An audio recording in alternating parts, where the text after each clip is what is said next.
Good morning प्यारे साथियों। आज हम लोग जो रासायनिक अभिक्रिया और समीकरण है उसमें अभी तक हम लोगों ने रासायनिक अभिक्रिया के प्रकार जितने भी थे उन सबको देख लिया था अभी तक के वीडियो में, है ना।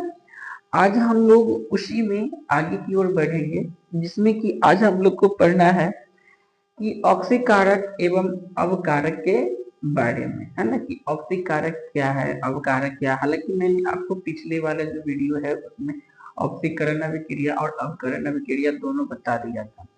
आज ऑक्सीकारक और अवकारक के बारे में जानेंगे, ठीक है।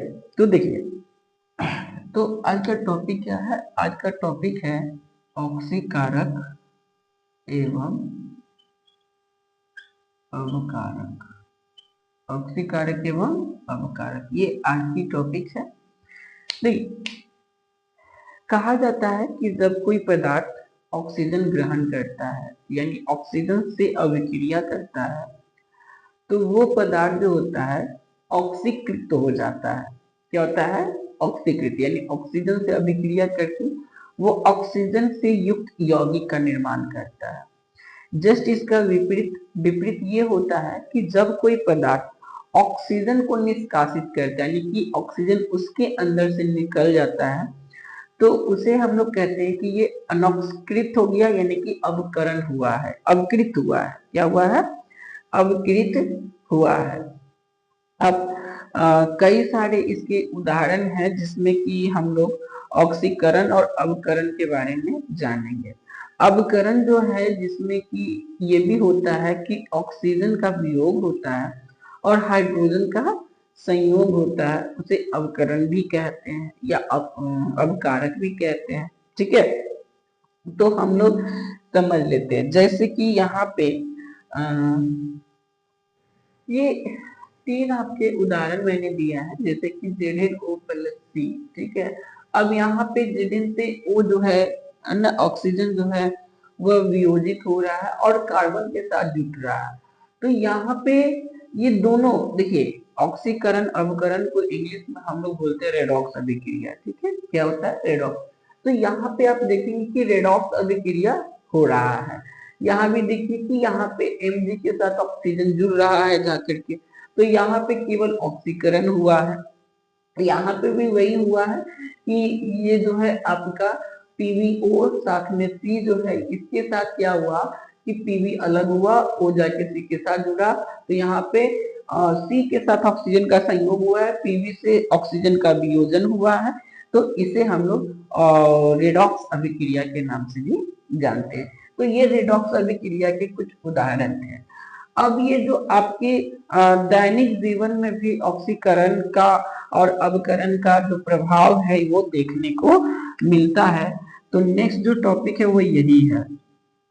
नेक्स्ट टॉपिक क्या है कि दैनिक जीवन में ऑक्सीकरण अवकरण का प्रभाव, जिसमें सबसे पहले है कि भोजन का पचना, ठीक है। भोजन का पचना, भोजन का पचना, ठीक है, ये आपका पहला है। देखिए, भोजन कब पचता है ना, जब हम लोग भोजन करते हैं तो भोजन करने के बाद वो कुछ टाइम के बाद फिर वो पचना शुरू हो जाता है।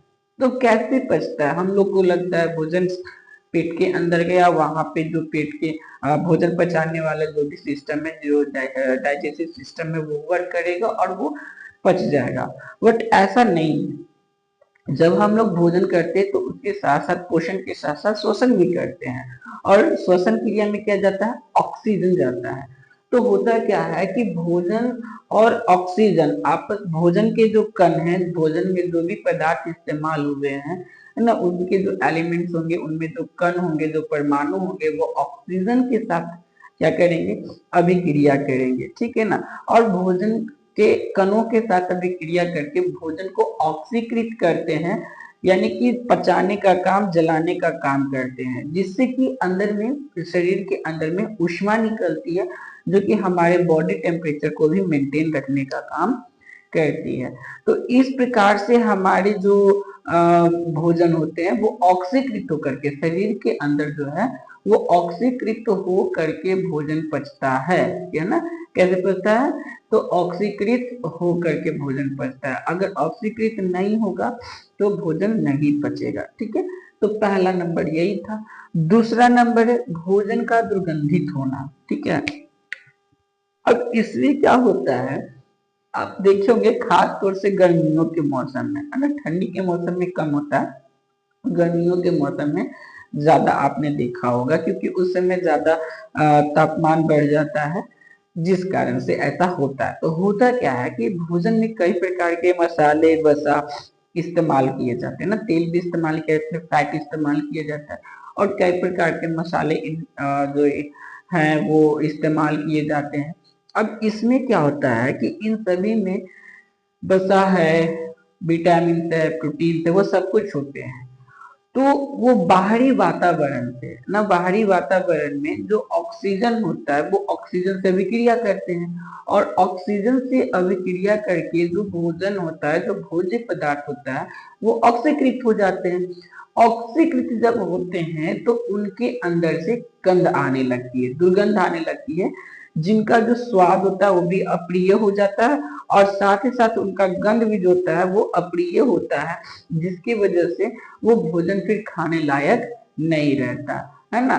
तो भोजन क्या होता है कि खास तौर से जो गर्मी के मौसम में होता है ना, बासी भोजन जब आप देखेंगे, मतलब कुछ देर के बाद का जो भोजन, जैसे सुबह बना तो दोपहर या शाम में जो भोजन अगर देखा जाता है या खाने के लिए इस्तेमाल में अगर लाया जाता है, तो उस भोजन को देखेंगे या पाएंगे आपकी वो भोजन में भी खराब हो चुका था। इसका रीजन यही होता है कि वो बाहरी वातावरण के ऑक्सीजन से क्या कर लिया, अभिक्रिया कर लिया, और अभिक्रिया करके ऑक्सीकृत हो गया, इसलिए ऐसा होता है। तो किया क्या जाता है भोजन को सुरक्षित रखने के लिए कि भोजन को फ्रीज में रखा जाता है, या कभी कभी देखे होंगे कि उसको ना पानी में रखा जाता है ना, नीचे बर्तन में पानी करके, और उस जो भी भोजन की बर्तन है उसको पानी में डाला जाता है, ताकि वहां का जो टेम्परेचर है वो मेंटेन रहे, दूसरा उसमें किसी प्रकार का ऑक्सीकरण की अभिक्रिया ना हो। ठीक है, इसलिए ऐसा किया जाता है।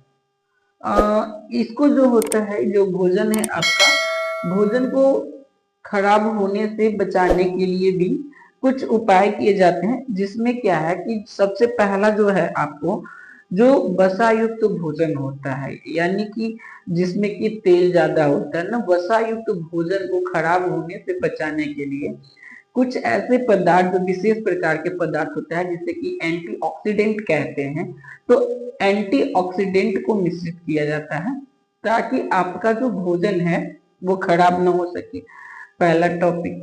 दूसरा क्या है, तो दूसरा है आपका कि जो घरों में भोजन जो पकाते हैं हम लोग, इस्तेमाल करते हैं, उसको रेफ्रिजरेटर में यानी कि फ्रीज में, है ना, फ्रीज में रख के भी उनको हम लोग ऑक्सीकृत होने से बचा सकते हैं। एंड तीसरा नंबर है कि भोजन को वायु अवरुद्ध वाले बर्तनों में रखना चाहिए, ऐसे बर्तन में रखना चाहिए जिसमें कि हवा आ जा ना सके, हवा का मतलब माध्यम कोई ना रहे, ऐसे वायु अवरुद्ध भोजन में सॉरी बर्तन में रखना चाहिए। ठीक है, तो ये हो गया। तीसरा है आपका श्वसन क्रिया, है ना, तीसरा नंबर में कौन है, श्वसन क्रिया है।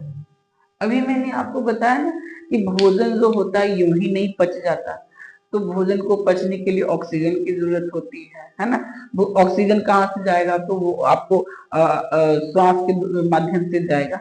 तो होता क्या है कि जब हमारी कोशिकाओं तक, है ना, भोजन जब पचता है तो भोजन में से ग्लूकोज निकलता है। ठीक है, वो ग्लूकोज कोशिकाओं तक पहुंचता है, तो कोशिकाओं तक उस ग्लूकोज को पहुंच गया, वो वहां टूटेगा, एनर्जी देगा, तब हम लोग कोई काम कर पाएंगे।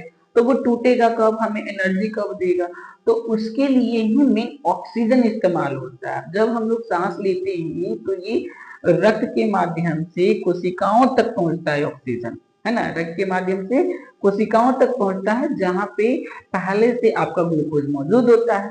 ग्लूकोज जो होता है वो ऑक्सीजन के साथ संयोग करता है, ऑक्सीकृत होता है, और ग्लूकोज को तोड़ा जाता है कार्बन डाइऑक्साइड जल में, है ना, और साथ ही साथ वहां से एनर्जी निकलता है, उष्मा निकलता है, जिस जिस एनर्जी से हम लोग कोई भी काम कर सकते हैं। तो आपका क्या है कि जब श्वसन की क्रिया करते हैं तो उसमें ऑक्सीजन बेसिकली इस्तेमाल होता है एनर्जी प्राप्त करने के लिए, भोजन को पचाना और एनर्जी प्राप्त करने के लिए हम लोग ऑक्सीजन का इस्तेमाल करते हैं। जब भोजन पच जाता है, एनर्जी वहां से रिलीज हो जाता है, तब क्या होता है कि वहां पे जो ऑक्सीजन होता है वो कार्बन के साथ अभिक्रिया करता है, क्योंकि जैसे ही आपका जो ग्लूकोज टूटता है तो कार्बन डाइऑक्साइड बनता है, तो वो जो कार्बन डाइऑक्साइड होता है वो फिर रक्त के माध्यम से नासिका छिद्र के द्वारा, द्वार के द्वारा शरीर से बाहर निकाल दिए जाते हैं ना। तो श्वसन क्रिया में भी ऑक्सीजन काफी ज्यादा महत्वपूर्ण स्थान रखता है, और बिना श्वसन क्रिया के तो हम लोग जीवित भी नहीं रह सकते, है ना। दैनिक जीवन में क्या है कि ये ऑक्सीकरण का सबसे महत्वपूर्ण प्रभाव है कि श्वसन, और श्वसन यानी कि बिना ऑक्सीजन हम लोग कह सकते हैं कि 1 मिनट 2 मिनट भी नहीं जी सकते। ठीक है, नेक्स्ट अगला है दहन की क्रिया। ठीक है, चौथा नंबर में क्या है, दहन की क्रिया। इसमें क्या होता है, आप देखेंगे कोई भी पदार्थ जब आप जलाते हैं, कोई भी पदार्थ जला दीजिए, है ना, तो किसी भी पदार्थ को तभी जल पाता है जब उसे बाहर से ऑक्सीजन मिलता है। अगर ऑक्सीजन नहीं मिलेगा तो कोई भी पदार्थ हो नहीं जल पाएगा, है ना। चाहे आप पेट्रोल जला लो, डीजल जला लो, कोयला जला लो, लकड़ी जला लो, या कुछ भी जला लो, बिना ऑक्सीजन के नहीं जलेगा। तो क्यों? क्योंकि जो भी पदार्थ जलता है उसे ऑक्सीकृत होना होता है, ऑक्सीजन के साथ संयोग करना होता है, तभी जाकर के वहां पे कार्बन डाइऑक्साइड बनेगा, है ना। तो जब तक उसे ऑक्सीजन नहीं मिलेगा तब तक कोई भी पदार्थ जल नहीं पाएगा। और रोजमर्रा की जिंदगी में तो ये दैनिक जीवन में काफी ज्यादा इंपॉर्टेंट रखता है, क्योंकि आप जब भोजन बनाते हो वो भी आग पे ही बनाते हो, तो आग तभी जलेगा जब उसे ऑक्सीजन मिलेगा, है ना। तो ये जो था अभी तक कि हमारी दैनिक जीवन में ऑक्सीकरण अवकरण का क्या था, प्रभाव था। ठीक है, नेक्स्ट जो है वो है कि दहन और ज्वाला। ठीक है, नेक्स्ट टॉपिक ही है आपका दहन और, ठीक है, दहन और ज्वाला जो है हमारा नेक्स्ट टॉपिक है कि दहन किसको कहते हैं, ज्वाला किसको कहते हैं। ठीक है, सबसे पहले हम लोग बात करते हैं कि दहन किसको कहते हैं। तो दहन में पदार्थ क्या होता है कि जलता है। ठीक है, कोई भी पदार्थ जब जले उसे दहन कहेंगे। ठीक है, जलना, ठीक है, जलना या दहन कहेंगे। जो पदार्थ जलता है उसे दहनशील पदार्थ कहते हैं या ज्वलनशील पदार्थ कहते हैं। ठीक है, जैसे कि अगर हम लोग बात करें ईंट, पत्थर, मिट्टी, गिट्टी, बालू, ये सब नहीं जलता, तो ये सब क्या है, अदहनशील पदार्थ है ना। जो नहीं जल रहा है वो अदहनशील है, जो जल रहा है वो दहनशील पदार्थ है। अब यहाँ से दहन यानी कि कम्बिनेशन का जो परिभाषा है वो दिया है कि किसी भी पदार्थ ऑक्सीजन की उपस्थिति में जलता है ना। और जब वह ऑक्सीजन की उपस्थिति में जलता है तो हमें प्रकाश, और प्रकाश के साथ साथ हमें ऊष्मा भी देता है। यानी दहन किसको कहेंगे, जब कोई पदार्थ ऑक्सीजन की उपस्थिति में जले जिससे कि हमें प्रकाश और ऊष्मा मिले, उसे हम लोग दहन कहेंगे। क्या कहेंगे, दहन कहेंगे। जैसे अगर हम लोग कार्बन को जलाते हैं, ठीक है, कार्बन को जलाते हैं ऑक्सीजन की उपस्थिति में, तो हमें यहाँ से तो एक आपको कार्बन डाइऑक्साइड मिलेगा, दूसरा यहाँ से प्रकाश मिलेगा, और साथ ही साथ क्या मिलेगा आपको, प्रकाश के साथ साथ ऊष्मा भी मिलेगा। क्या मिलेगा, ऊष्मा मिलेगा।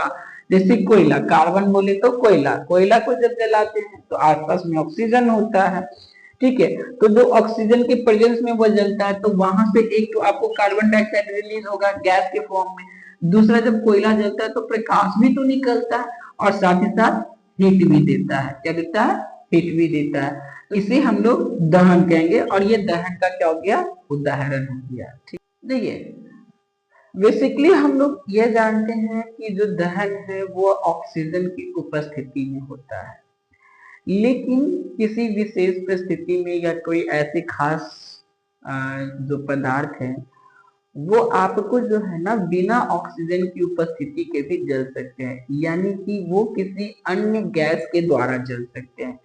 एक एग्जांपल के लिए कि जब अगर हम लोग मैग्नीशियम को जब जलाते हैं, ठीक है, किसको, मैग्नीशियम को नाइट्रोजन की प्रेजेंस में जब जलाते हैं तो हमें मैग्नीशियम नाइट्राइट मिलता है। है ना, मैग्नीशियम नाइट्राइट मिलता है, ठीक है।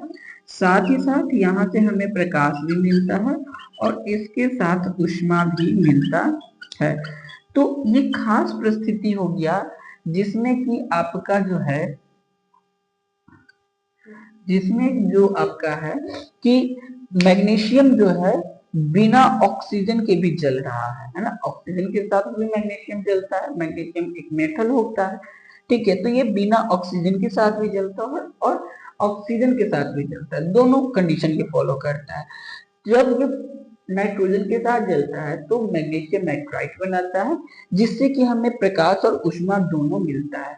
तो दहन जो है, एक तो है कि बिना ऑक्सीजन के हो नहीं सकता, दूसरा कुछ खास कंडीशन में कुछ खास पदार्थ यौगिक ऐसे भी होते हैं जो कि बिना ऑक्सीजन के जल सकते हैं, लेकिन उनके जगह पे ऑक्सीजन की जगह पे कोई दूसरा गैस इस्तेमाल होगा, ठीक है। तो ये हो गया आपका, क्या हो गया, बिना ऑक्सीजन के दहन, ठीक है, बिना ऑक्सीजन के दहन हो गया, ठीक है ना। अब जब दहन होता है तो इसमें कुछ पदार्थ का इस्तेमाल होता है। तो दहन में जो भी पदार्थ इस्तेमाल होता है, ठीक है, दहन में जो भी पदार्थ इस्तेमाल होता है या दहन की क्रिया में जो पदार्थ भाग लेते हैं उसे दहन का पोषक कहते हैं। क्या कहते हैं? पोषक कहते हैं। यानी कि जैसे कि आपका अगर मान लीजिए लकड़ी जला रहे तो लकड़ी, ऑक्सीजन, ठीक है, उसके लिए कुछ ताप चाहिए होता है लकड़ी को जलने के लिए, तो वो ताप, ये सब दहन का पोषक पदार्थ है, ठीक है। लेकिन कभी कभी क्या होता है कि कुछ ऐसे पदार्थ होते हैं जो दहन में आपको हेल्प नहीं करेंगे, जैसे पानी हो गया, है ना। तो जो पदार्थ आपको पानी जो दहन में हेल्प नहीं करता उसे दहन का अपोषक कहते हैं। क्या कहते हैं? दहन का अपोषक कहते हैं, ठीक है। तो दहन के अपोषक में कार्बन हो गया, गंधक हो गया, मैग्नीशियम हो गया, सॉरी, जो पोषक होते हैं, तो पोषक में आपको कार्बन, गंधक, मैग्नीशियम, है ना, और भी कई सारे पदार्थ, मोमबत्ती वगैरह, ये सब आपके पोषक है ना, क्या है, दहन के पोषक होते हैं, ठीक है। तो ये हो गया।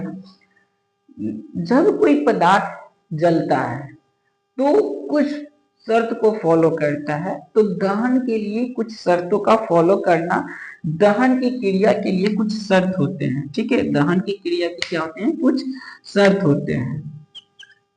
देखिए, दहन की शर्तों में 3 शर्तें हैं, है ना। कितने शर्तें हैं? 3 शर्तें।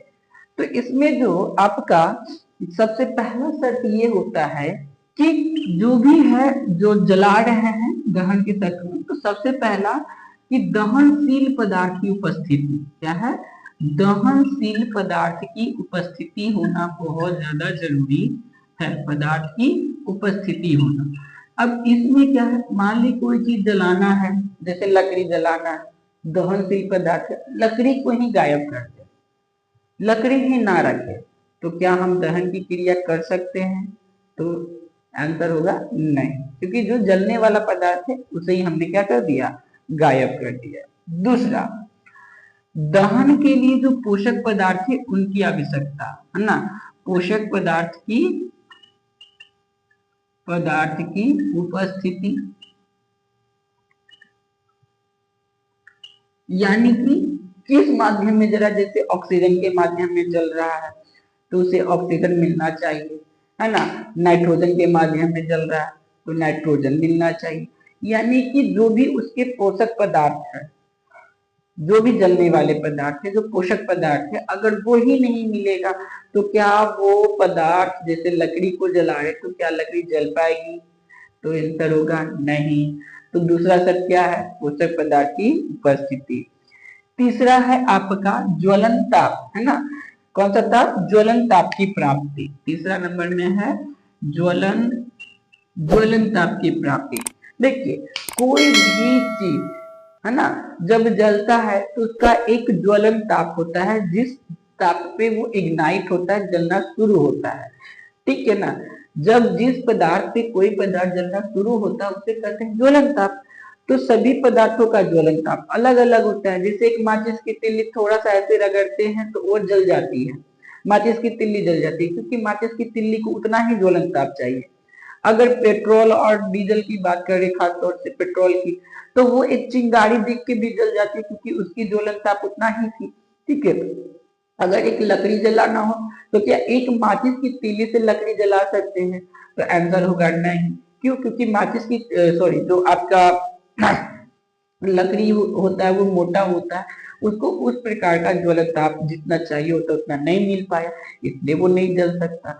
ठीक है, तो ये आपका ज्वलन ताप की प्राप्ति भी मायने रखता है। ठीक है, तो ये हो गया आपको क्या, दहन क्रिया की शर्त है ना। दहन जब तभी होगा जब ये 3 शर्त को फॉलो करेगा। अगर इन 3 शर्तों को फॉलो नहीं कर रहा तो दहन की क्रिया नहीं हो पाएगी। ठीक है, तो इस वीडियो में इतना ही रहने देते हैं। ये जो शर्तें हैं इसको हम लोग एक एक करके पूरा डिटेल करेंगे नेक्स्ट वाले वीडियो में। ठीक है, आज इतना ही, तब तक के लिए धन्यवाद, जय हिंद।